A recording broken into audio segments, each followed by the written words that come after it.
Everybody seems to love this movie, and I don't understand it. It got like an 86 on Rotten Tomatoes, and I don't know how.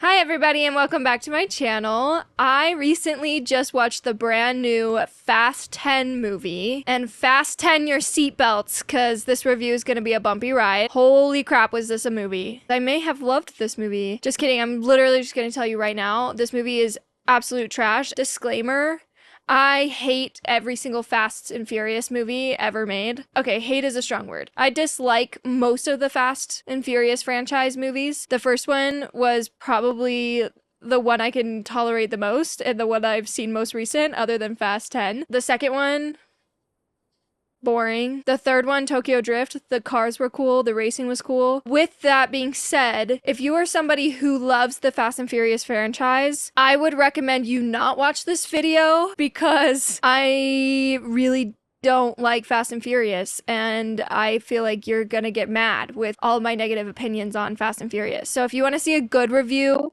or at least a neutral review, then you should go look at Moist Critical's video because he actually likes the franchise, so it might be more your speed. But if you don't like Fast and Furious, or if you don't like how the franchise has kind of turned into since the fifth one, then this is probably the video for you. So buckle up, here we go. Let's just talk about the whole movie then. Spoilers from here on out, because I don't think most things are going to be spoiled, but some things might be. So this movie starts off with his son drifting his car.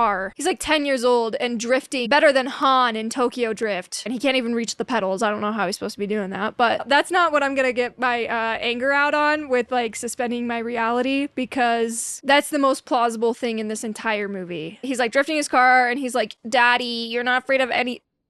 He does not say it like that. He was like, "Dad, you're not afraid of anything." And it was like very Lion King when Simba's like, "Dad, you're not afraid of anything." And he's like, "I was afraid today. I thought I was gonna lose you to those hyenas." Like, it was very much exactly like that. And he's like, "I am afraid. I'm afraid of losing your mom. And I'm afraid of losing you. And your uncle who is John Cena," which makes no sense. Then they like go and have their normal stupid barbecue.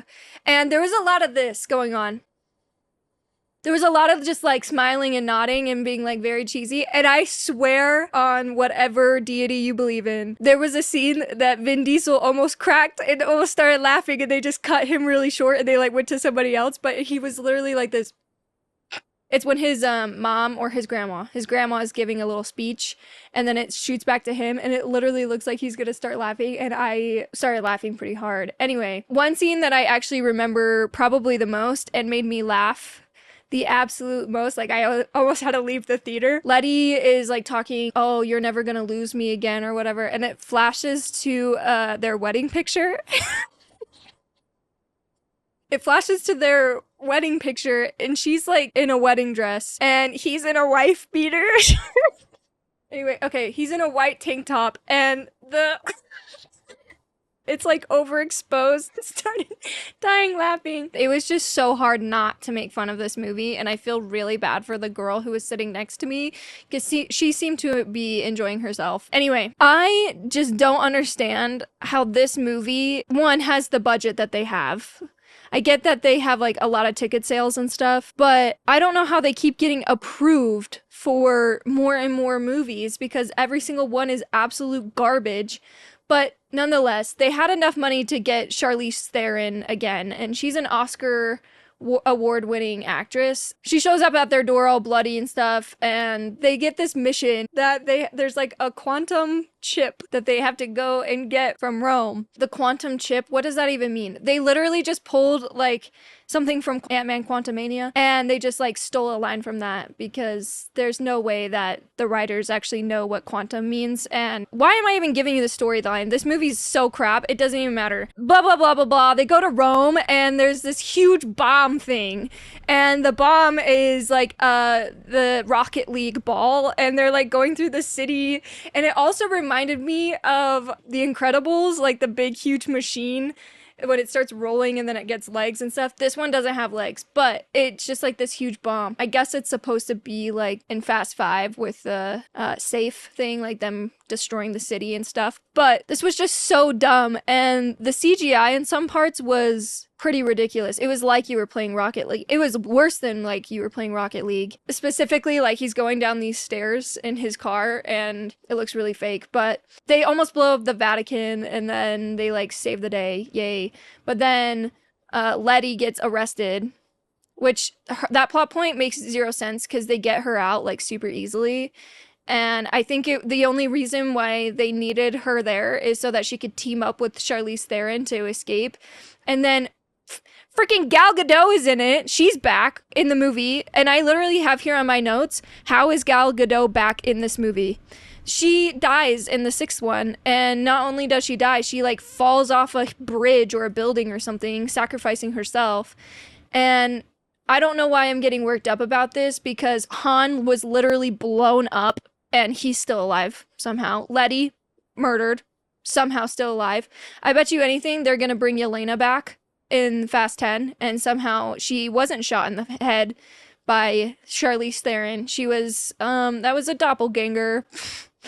I don't freaking know. Whatever. Let's just talk about the bad guy, which is Jason Momoa. I absolutely hated Jason Momoa's character in this. I watched the Moist Critical Charlie review of it, and he loved Jason Momoa's character, and every point he made was the exact opposite of what I liked, and I actually hated him.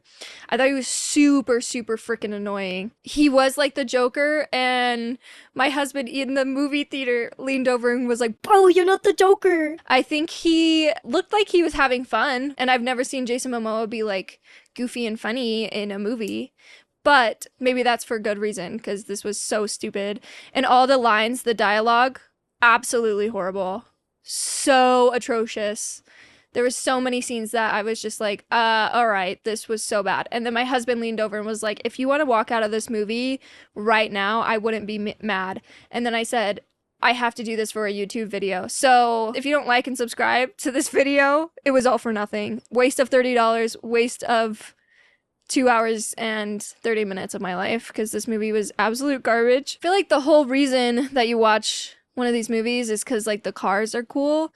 But they didn't really even show the cars that much. Like they had like one little money shot of a car and then it was just inside the car, like inside the cab the whole time. And you're just seeing like them look at the camera, like smoldering the camera and stuff. But there wasn't a lot of like cool car scenes.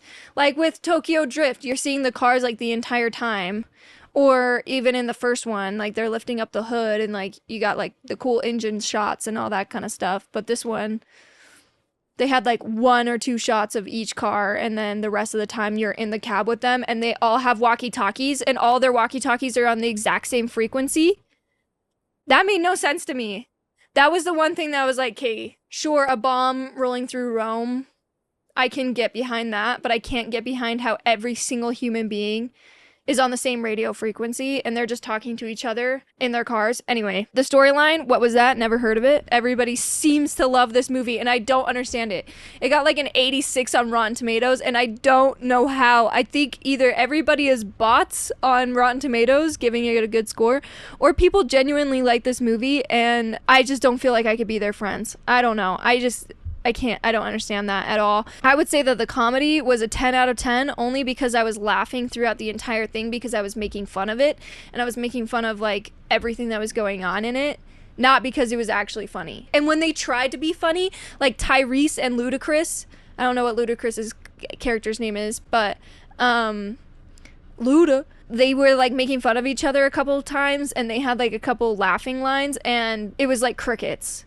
But then the scenes that were not supposed to be funny, I was dying laughing. And then Pete Davidson was in it for no reason at all. He had zero benefit to the story. He was in it and he was not funny. And then the drummer from 21 Pilots and his wife, who's Jessie from Hey Jessie, that old Disney TV show. She is the meme that's like this. Did you ever see Jessie? It's like she's like a nanny for these rich people and then there's that kid that has a huge lizard. Oh, Debbie Ryan. Debbie Ryan and the drummer of 21 Pilots, they're married in real life and they were like walking through the airport and then they're in the movie and they bump into John Cena's like Spy Kids airplane. And the only reason why I feel like they were in that movie is they were probably shooting at a real airport. And they were in there and they were like, oh my gosh, I love 21 Pilots. Will you be in this movie? Or like the little kid was like, hey, that's from Disney Channel's Jessie. And then they were like, oh, we love Fast and Furious. Ha ha ha. Can we be in the movie? Because there's no reason that they should be in there. And that's the weirdest cameo to have. It makes zero sense to have that cameo. The action in this movie was really boring. And anytime that they had action sequences in this movie, I was like falling asleep. If it didn't have stupid, cheesy dialogue or something that Dom was doing that made absolutely no sense at all physically, I was falling asleep. Like the long action sequence were so boring. Like there's at the very end, they're driving through wherever their safe house is. They're driving through the city, and then that whole driving sequence with John Cena and like his battering ram car with huge missiles out the back of his car. That scene was super boring until Dom comes down out of the airplane. And one thing that I noticed is that whenever the bad guys are doing something that's like defying gravity, they always die and they always blow up. But then anytime that Dom or any of like the crew is doing it,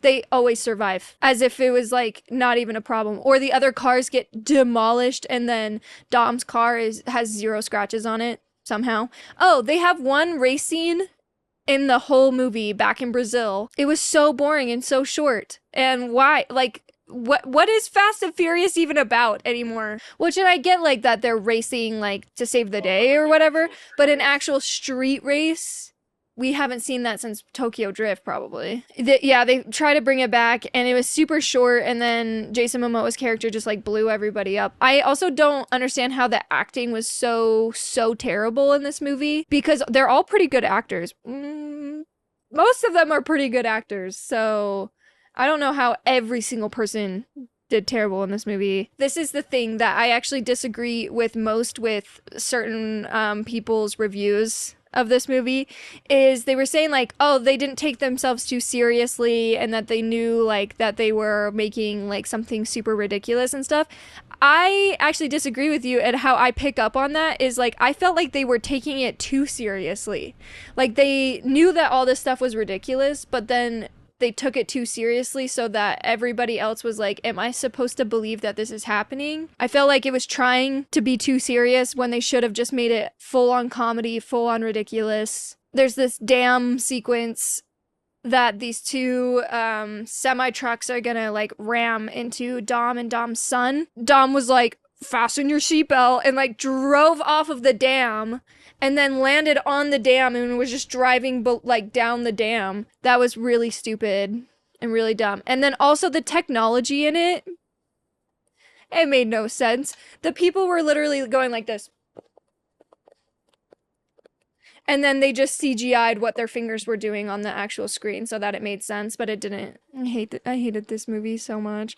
I will say, it was better than Fast 9. I didn't even finish Fast 9. I turned it off because it was so dumb. They're trying to convince me that John Cena and Vin Diesel could possibly be brothers in any universe. Yeah, they could be brothers if they were both adopted into the same family, but no, they're like biologically brothers, which makes 0 sense. And then this one, I did like it a little bit more, so I will give them that. I guess I'll say that like this one deserves a 10 out of 100, and Fast 9 would deserve like a 1. A negative 100 out of 10. So if you like Fast and Furious, I think you're gonna love this one because it wasn't nearly as ridiculous as the 9th one or like Fast 8. But if you don't care about Fast and Furious, or if you don't like how it's kind of been like progressing since Fast 5, then you're going to absolutely hate this movie just as much as I did, and I want my time back, and I wish I would have just walked out of the movie. What would I have missed? Gal Gadot coming out of a submarine in Antarctica? Because that makes sense. Anyway, I can't wait for the next one. So if you want to see more reviews like this, next week we're going to be doing a review on The Little Mermaid. So you should like and subscribe and stick around for that. You can even put on your post notifications so that you get notified. It'll probably go up next Sunday. And then after that, we got Spider-Man Into the Spider-Verse 2, which is going to be so exciting. A lot of new movies coming out this summer, so there's going to be a lot more content, a lot more fun stuff from me. And if you have any suggestions of things that I should watch or review, let me know in the comment section down below.